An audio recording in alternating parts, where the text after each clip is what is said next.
Burton J. Smith, known by friends as BJ, was born in 1916.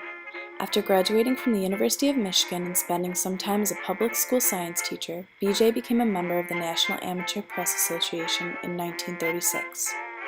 It was there that he met his future fiancée, Willameta Turnepseed, who, after writing several short stories for magazines, became interested in publishing and also joined in 1938. It was through their work together that they fell in love.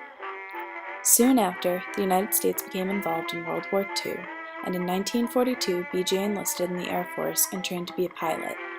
He left Willameta behind with the promise of marriage.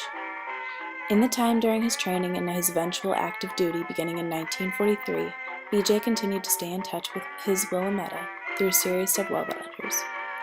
In one such letter, written on June 10, 1942, BJ expresses his sympathies for Willameta's friends Bob and Betty, whose situation is not detailed in this letter. He asks her not to blame herself and is trying to comfort and persuade her by saying it was out of her hands. She had right intentions, but God had other plans for her friends.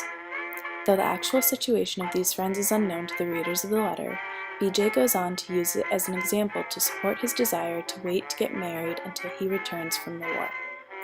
He also calls on CAA Parker, who acts as an authority and agrees with BJ's plans to wait.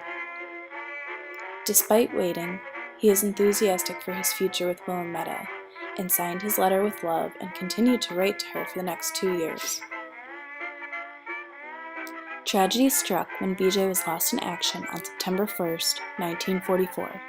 In his loving memory, Willameta published Firm on a Crimson Cloud, Burton J. Smith, 1916-1944, a dedication to the life of her deceased fiancé.